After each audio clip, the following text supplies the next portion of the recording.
Today we are finishing up our sculptures with painting. So you'll remember that we were able to color some of our clay, but maybe not all of it. We're using tempera paint, which is what I have stored in these ice cube trays. I haven't poured all of my colors yet. You will have all the colors to choose from.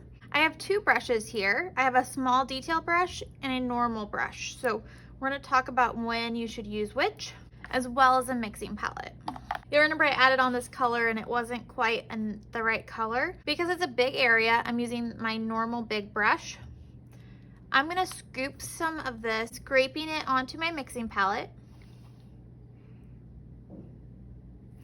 And I'm gonna scoop some white. My brush, I cleaned out before I scooped the white. You wanna do all your mixing in the palette. These should stay the same. I'm just gonna paint this area.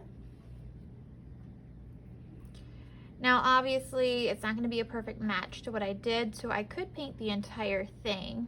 It just depends. So when should we use the detail brush? We should use it on really small things. So I'm going to just barely get a little bit of black on here. And I'm using this on like my eyes, so I can get a really small dot.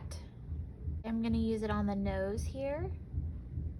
You really want to use a ballerina brush on the detail brush. You just want to use the tip to get the smallest line that you can. Let's talk about a few other options. If you were doing a room and you couldn't make it all out of the clay, then you might want to use cardboard. So we can use hot glue to construct kind of a base and walls. And then you can use hot glue to put your clay items in that room. We could also hot glue some items to our clay if we need to. So we'll do that by a case basis.